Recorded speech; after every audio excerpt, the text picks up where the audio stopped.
আজ তোমাদের শোনাবো আমার ছোটোবেলার স্কুল লাইফের গল্প। তো যখন আমি ছোটো ছিলাম এই স্কুলটায় আমি পড়তাম, আর আমার ভাই এখন এই স্কুলটায় পড়ে। প্রাইমারি স্কুলে আগে যেতাম হেঁটে হেঁটে, আর হেঁটে হেঁটে বাড়ি আসতাম। আর এখন আমার ভাইকে আমার দিয়ে আসতে হয়, নিয়ে আসতে হয়, যে কেউ যায়, আমার মা যায়, বোন যায়, আমি যাই। তো এই দেখো ওরা খেলাধুলা করছিল, আর এই রুমগুলো আমি দেখছিলাম আর দেখছি আর ভাবছি ছোটোবেলার কথা পুরো মনে পড়ে যাচ্ছিলো। এরকমটাই ছিল, একটু বদলায়নি, খালি একটু একটু চেঞ্জ হয়েছে এইটুকুই, বাদবাকি কিছুই বদলায়নি। এই ফোরের ঘরটাও যেরকম সেরকমই আছে, একটুও চেঞ্জ হয়নি। তো ছোটোবেলার কথা ভাবছিলাম, তারপরে দেখছিলাম যে ওরা খেলাধুলা করছিল ওখানটায়। খেলতে খেলতে একদিন আমার নাক দিয়ে রক্ত বেরিয়ে গেছিলো। আমার ছিল সান্নিকের দোষ, তো তার জন্য বেরিয়েছিল। তারপরে এই যে দেখো এখানটায় খেতে বসতাম, আর ওদের পেয়ার লাইনটা শুরু হয়ে গেছে।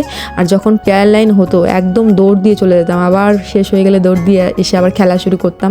তারপরে এই যে ও আমার ভাইকে টাটা দিয়ে আমি চলে আসলাম, আর বলছিলাম কারোর সাথে ঝগড়াঝাটি মারামারি করিস না। আমার ভাই এমনি ভালো, এইসব মানে স্কুলে গেলে একদম চুপচাপ। তো আমি বাড়ির দিকে চলে আসলাম।